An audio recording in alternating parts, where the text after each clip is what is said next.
All right, good morning, South Texas. I hope your day has been going well. It has been a bit of a stormy start here across parts of South Texas as we started off our day. Going to continue to have a chance for some showers and storms as we head throughout this afternoon, too. Before we jump into that, looking at the radar, wanted to show what we have as far as allergens are concerned today. As I say that, my nose starts to itch, of course. Mold's coming in at a heavy level, 1,360 on the count. A lot of cloud cover in different spots. Notice that there is a peak of blue sky, though, in some spots out towards Calaveras Lake. Seeing a brief peak of blue sky there. Shower and thunderstorm activity is really ramped up at the moment east of I-35. Some spots west of I-35 in Comal County, Hayes County, and Blanco County seeing that shower activity develop. But really stormy down toward parts of B County, into parts of McMullen County, Live Oak County, and then stretching up through Goliad. You see up to Karnes County, and then into parts of DeWitt County there near Quarrel. Victoria also seeing some pretty good storms at the moment. Those are going to continue to kind of make their way off toward the east, and then should start to move out of the region here as we head throughout these next few hours. But we're not going to be done with the thunderstorm activity just yet. We're going to have more chances for storms coming up a little bit later on today. So I see a few people asking about where the rain is right now, what's going on at the moment. Storms all morning so far. Needed inhaler for the mold, Jenny is saying. Yeah, the mold has been pretty high for today. So taking a wider look at things, you'll notice that we are dealing with showers and storms, not just for us, but much of the state, dealing with shower and thunderstorm activity all the way up that I-35 corridor, even impacting areas closer on up towards Oklahoma. So lots of thunderstorm activity there. You see more thunderstorms that are across the border into parts of Mexico. Those are going to continue to shift off to the east, closer on to the Rio Grande over the next few hours here. 60s and 70s right now across the board as far as temperatures are concerned. We do, of course, have a chance for strong storms today. Some of these storms that we have could be strong to severe. It is a marginal risk, so a level 1 out of 5, not the worst risk that we could have. It is actually the lowest of risks we could have other than not having one at all. So maybe a storm or two could bring large hail to damaging wind. We'll be keeping a close eye on that. And then for tomorrow night, we have a higher risk. Not a high risk, but a higher. A slight risk for severe weather there as we look into parts of the southern Edwards Plateau and parts of the hill country, and then a marginal risk pretty much for everybody else. A few people saying sunny in Windcrest. That's great to hear. Some people saying bring on the rain. Some people saying good morning. I hope you're all doing well today. More storms this afternoon or tonight. That's what Grace just wanted to know. Let's talk about that. Future clouds and radar up now. By 11:30 a.m., still seeing some storms further on off to the east of the I-35 corridor, but I would not be surprised if we had a storm or two closer on to the hill country at that time too. Once we get closer on towards 3 p.m., still seeing some showers out there on the radar. And then by the time we get to 6:30 p.m., here's where the next round of storms is going to come in at. By 6:30, over towards Maverick County and into Valverde County, storms start to move in. These are going to continue to shift east throughout the night. Similar to how these other weather patterns have played, like last night and a few nights ago where we had another chance for strong storms.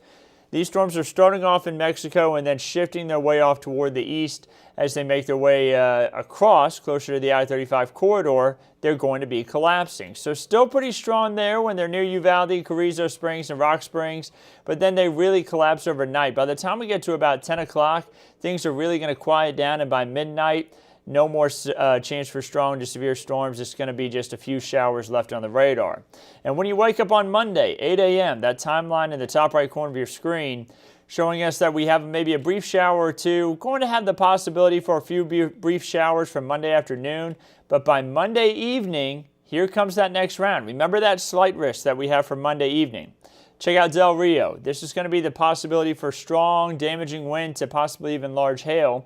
These storms continue to shift off to the east, and notice that there is a little bit more oomph with these storms, a little bit more power it looks like as far as what the model is trying to show as we head from Monday night into early Tuesday morning. Now we're looking at the timeline of 3 a.m. on Tuesday. Strong storms continue to move through there. The Highway 90 corridor could be impacted. And then by 4:30 a.m. you see approaching San Antonio and moving through San Antonio really there from about 4:30 to 5 o'clock. I'm going to slow this down. There's 4 a.m., 4:30, 5, 5:30, 6. By the time we get through the morning commute, 7, 8 o'clock, the heaviest of the rain's out, but a few lingering showers could be sticking around there for Tuesday morning. So how much rain do we see over the next 7 days? It's looking like anywhere from 1 inch to 4 inches of rain. Those bright oranges you're seeing on the screen, that would indicate 4 inches of rainfall possible over the next 7 days.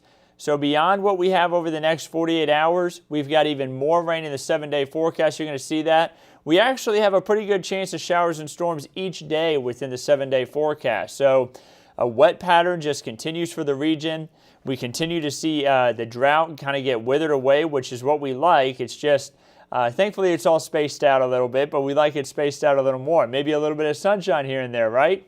Here's a look at what we have as far as the next 5 days are concerned from what different models are saying. Now, the European model seems to keep us the wettest, saying San Antonio could pick up over 4 inches of rain. But notice the American model, U.S. model, showing just over 2 inches of rain. And some other models that don't go out the entire 5 days, trying to show that we have a lot less. So what you need to know is there is the possibility of less than 4 inches of rainfall. Remember, between 1 inch to 4 inches. That's kind of what we're thinking, and that's why we're going with that. It's kind of an in-between for the models. The models have not been very precise on these systems.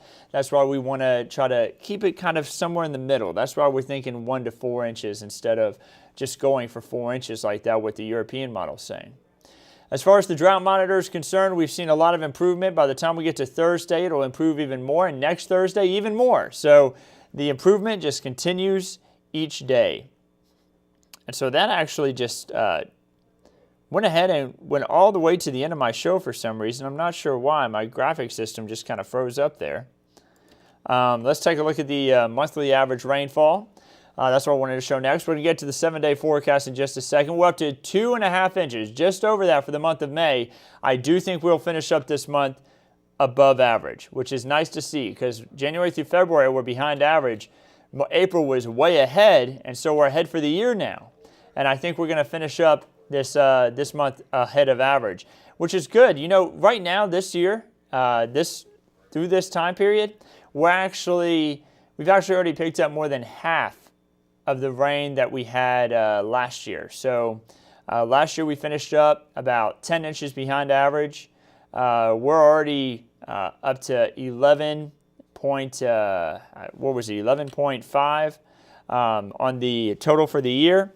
So that lets me know we're ahead by a good bit. Let's hope that that just continues. So let's hope that we can finish up this year with a surplus of rain because remember 2019 and 2020 left us behind. Here's a look at what the Edwards Aquifer is showing. We actually only have stage 1 water restrictions in place now, so I'll have to change that back in the graphic. It must have been changed more recently. Yesterday I saw that we were down to stage 1, but now it's back showing stage 2 again. But 666.6 feet is what we're currently at on the aquifer. The 24-hour change shows that we've improved by about 0.4 of a foot.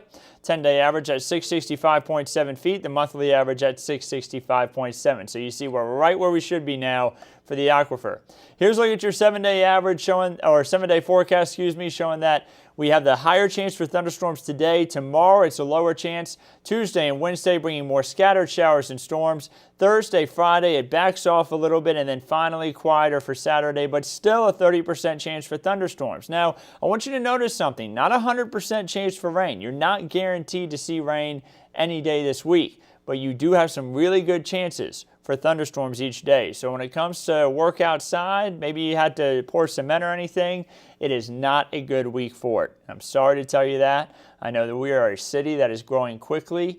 There's a lot of growth and a lot of people are trying to get some work done, but it's just not a good week for it.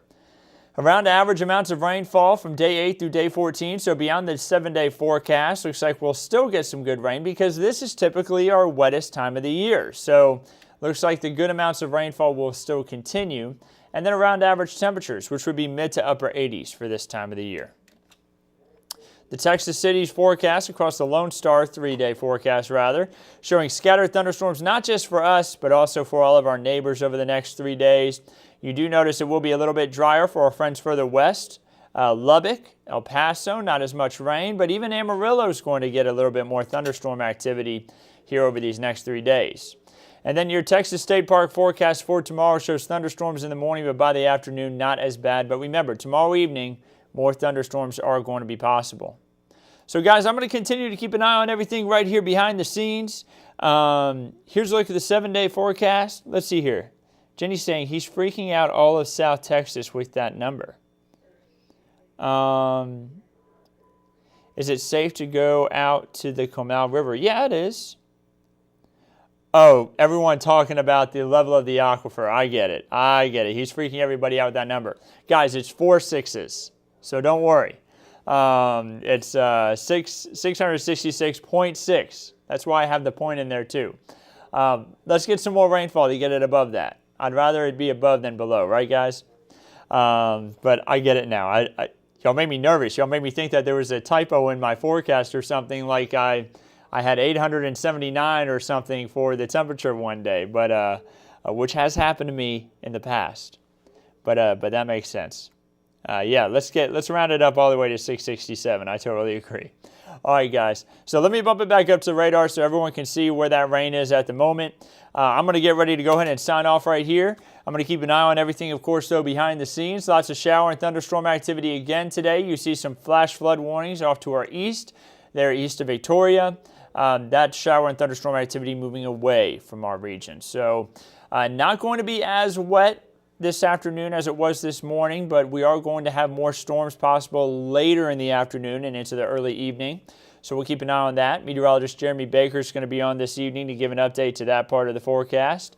And I'm going to continue to keep an eye on these storms right here at KENS 5. So anytime in between when we're on TV, don't forget you can get these updates on the KENS 5 app, on KENS5.com, on our Facebook page, YouTube, Twitter. We're putting out updates all the time, and we'll make sure that you know exactly what's going on here across the community throughout the day. So I hope you have a wonderful Sunday. Remember, we've got a lot of chances for rain. Try to stay dry out there, and we'll continue to keep you updated on all of these thunderstorm chances throughout the 7-day forecast. Weather Chief Bill Taylor is going to be back tomorrow with the update to the forecast. Meteorologist Paul Morales is going to be on tomorrow morning, of course, with updates. And then I'm going to be in-house here, of course, giving updates as well throughout the week. Have a wonderful Sunday, and we'll keep you updated on everything right here at KENS 5.